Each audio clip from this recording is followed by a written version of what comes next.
Hi guys, कैसे हैं आप लोग। उम्मीद है कि स्वस्थ होंगे।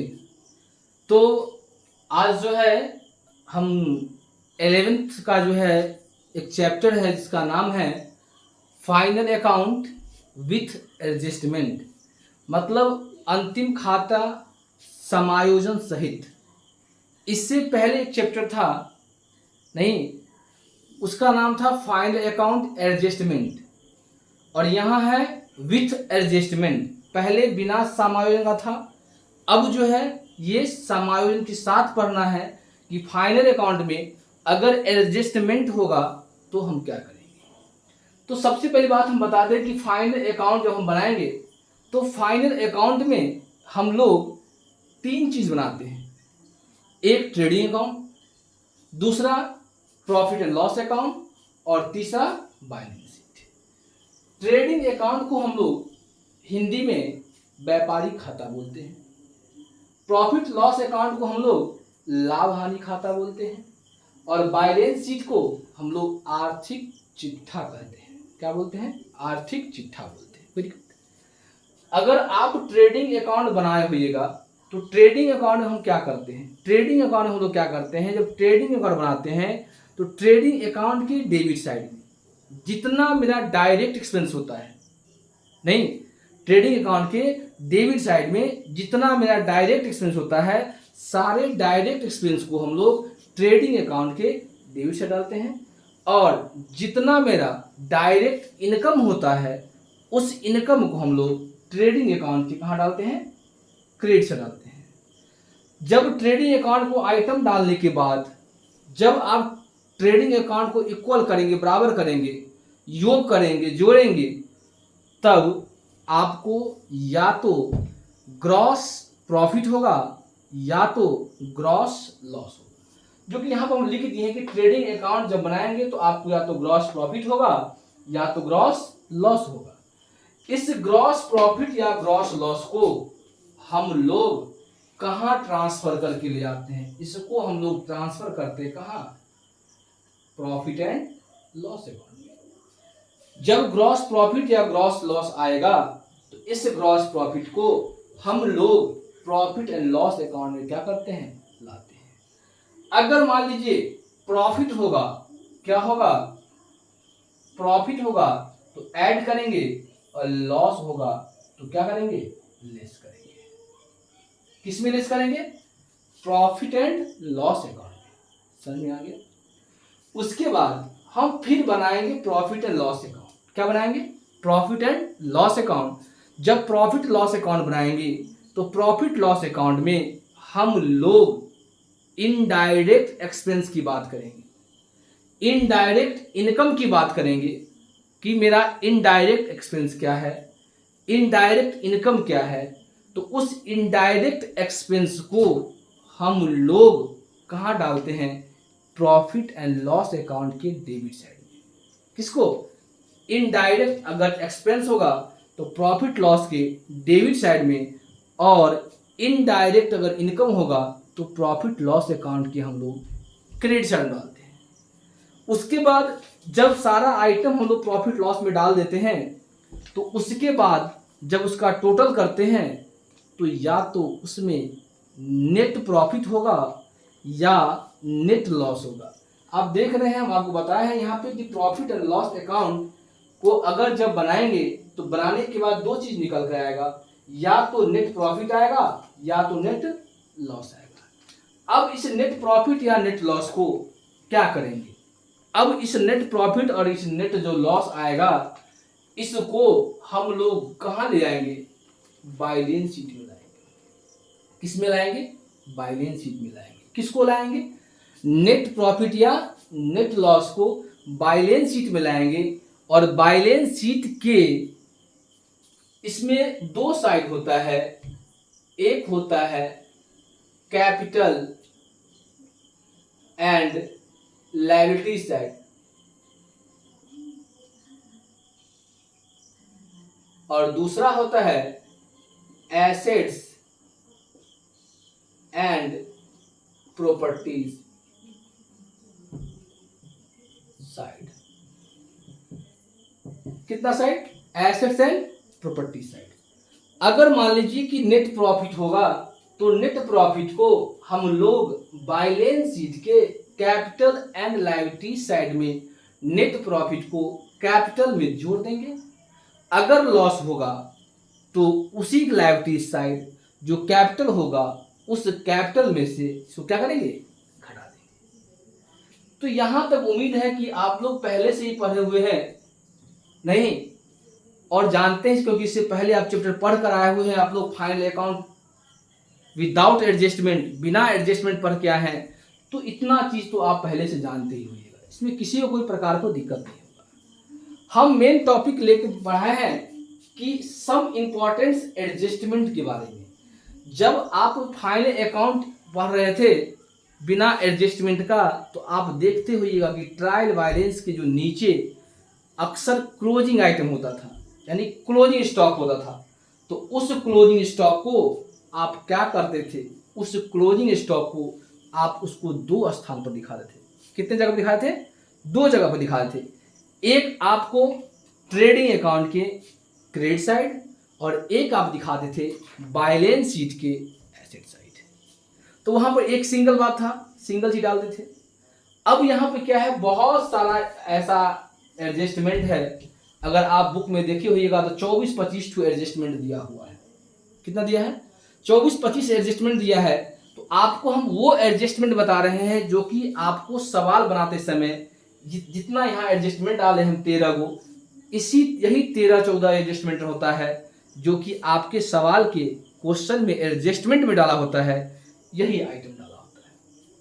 सुने, और हमेशा ध्यान देंगे जब कभी भी एडजस्टमेंट होगा तो उस एडजस्टमेंट को हम लोग हमेशा दो जगह दिखाएंगे, चाहे वो ट्रेडिंग अकाउंट में जाए, चाहे वो प्रॉफिट लॉस अकाउंट में जाए, चाहे वो बैलेंस शीट में जाए। बात समझ में आ रहा, कोई दिक्कत नहीं।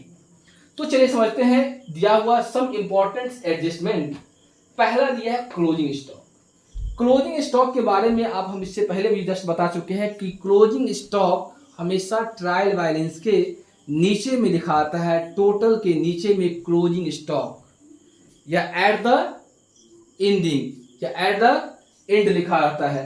तो क्लोजिंग स्टॉक को हम लोग क्या करते हैं, एक दिखाते हैं ट्रेडिंग अकाउंट के किस साइड, क्रेडिट साइड, और दूसरा दिखाते हैं बैलेंस शीट के किस side, assets and property side. तो इस एडजस्टमेंट में आपको कहीं दिक्कत नहीं होगा, कोई दिक्कत। नेक्स्ट आइए, नेक्स्ट दिया है depreciation on fix assets. Depreciation on fix assets का मतलब है कि आप जो है संपत्ति पे ह्रास चार्ज की, तो ह्रास चार्ज करने का यहाँ पे फिक्स एसेट्स दिया हुआ है। आपको वहाँ पे नाम दिया होगा प्लांट, मशीनरी, फर्नीचर, फिक्सचर्स, बहुत सारा दिया होगा, लूज टूल्स, आपको नाम वहाँ पे दिया होगा और उसका कहेगा 5%, 10% निकालने के लिए। तो आप जानते हैं कि जब कभी भी किसी भी एसेट्स पर डिप्रिसिएशन चार्ज करेंगे, यानी उसके मूल्य में कमी लाएंगे, तो उस संपत्ति का मूल्य में क्या होगा, कमी हो जाएगा। जैसे मान लीजिए कि मार्कर है और ये मार्कर जब हम खरीदे तो ये कितने का दे रहा था, 25 का दे रहा था। अब इसको 1-2 दिन के बाद अगर किसी को ये दे मार्कर, तो क्या ये 25 रुपया में लेगा, नहीं लेगा। क्यों नहीं लेगा, क्योंकि इस पे डिप्रिसिएट किया गया है, इसके मूल्य को ह्रासित किया गया है, क्योंकि लिखने के बाद नहीं इसके मूल्य में क्या आया है, कमी आया है। आपको डिप्रिसिएशन पढ़ाए थे कि डिप्रिसिएशन में क्या होता है कि किसी भी अस्थायी संपत्ति के टूट फूट के होने के कारण, परिवर्तन होने के कारण, घिसावट होने के कारण, समय व्यतीत होने के कारण जो उसके मूल्य में कमी आती है उसको क्या बोलते हैं, डिप्रिसिएशन बोलते हैं। तो वही डिप्रिसिएशन होगा जो फिक्स एसेट पर चार्ज किया होगा। किस पे चार्ज किया होगा, फिक्स एसेट्स। और ये फिक्स एसेट मेरा कहाँ होता है, ये फिक्स एसेट मेरा बैलेंस शीट के एसेट्स एंड प्रॉपर्टी साइड में होता है। तो वहां पर जितना परसेंट कहेगा, जिस आइटम पे कहेगा उसका उतना प्रतिशत निकाल लेंगे और उस एसेट साइड में से जो आइटम होगा, जो नाम दिया होगा, उससे घटा देंगे। तो एक जगह वहां गया। दूसरा, जितना घटाएंगे वो मेरा खर्चा है, उसको हम लेके आए कहाँ, प्रॉफिट एंड लॉस अकाउंट के किस साइड में, डेबिट साइड। कोई दिक्कत नहीं ना। तो ये आपका हो गया। उसके बाद देखिए क्या दिया हुआ है, आउटस्टैंडिंग, ड्यू, एरियर, अनपेड। बाबू रे चारों का मतलब एक ही होता है कि पैसा आप नहीं दिए हैं या हम किसी को नहीं दिए हैं। मतलब वो क्या हो गया, एरियर बकाया है, ड्यू है, भुगतान नहीं किए हैं। जैसे हम लोग अभी के समय में देख रहे हैं, मॉडर्न युग आ गया है, एक बच्चा का बहुत नाम होता है, नहीं होता है, बाबू रे, छोटू रे, नूनू रे, सोना रे, हीरा रे, नहीं, इतना नाम से हम लोग जानते हैं, नहीं। तो एक ही चीज होता है, इसका मतलब होता है अदत्त। अदत्त आउटस्टैंडिंग का मतलब होता है अदत्त। अ मीन्स नहीं, दत्त मीन्स दिया हुआ। अगर नहीं दिए हैं तो देंगे कि नहीं देंगे, एकदम देंगे। जब हम किसी को देंगे तो वह मेरा क्या होगा, लायबिलिटीज होगा। तो इसको क्या करेंगे कि जिस आइटम पर, यानी कि किसी भी आइटम हो सकता है, वेजेज होगा, सैलरी होगा, रेंट होगा, कमीशन होगा, जिस आइटम पे होगा एडजस्टमेंट, आउटस्टैंडिंग होगा, उस आइटम पे हम लोग क्या करेंगे, जोड़ देंगे। ध्यान दीजिएगा कि जिस आइटम पे से लिखा होगा आउटस्टैंडिंग वेजेस 200 रुपया, तो वेजेस कहाँ डालते हैं, ट्रेडिंग अकाउंट में। तो ट्रेडिंग अकाउंट 200 रुपया वहां पर जाकर क्या करेंगे, जोड़ देंगे। तो एक जगह वहां गया। दूसरा क्या करेंगे, उस वेजेज को जो आउटस्टैंडिंग है, जिसको नहीं दिए थे, देना था, वो मेरा लायबिलिटीज था, उस लायबिलिटीज को हम लोग कहाँ दिखाएंगे, बैलेंस शीट के किस साइड, लायबिलिटी साइड दिखाएंगे। समझ में आ गया। तो वही चीज हो, आउटस्टैंडिंग, ड्यू, एरियर, अनपेड, कोई भी नाम दिया हो आपको, किसी भी नॉमिनल अकाउंट से पहले, कोई भी नाम से पहले अगर दिया हो, तो ऐसी दशा में उस आइटम में जाके आप जोड़ दीजिएगा, और जोड़ने के बाद उसको कहाँ दिखाएंगे, बैलेंस शीट के एसेट्स। अब देखिए क्या दिया है, प्रीपेड, एडवांस, अनएक्सपायर्ड। इसका भी मतलब बाबू रे क्या होता है कि अग्रिम दे दिए। एडवांस मीन्स क्या होता है, अग्रिम, पहले दे दिए। क्या दे दिए, पहले दे दिए। तो ये कोई भी संपत्ति जो होता है, जो एडवांस होता है, प्रीपेड होता है, अनएक्सपायर्ड होता है, इसका मतलब है कि आप किसी से पहले प्राप्त कर लिए हैं, नहीं तो आप तो प्राप्त कर लिए, लेकिन जो आपको दिया है उसके लिए वो क्या होता है, संपत्ति होता है।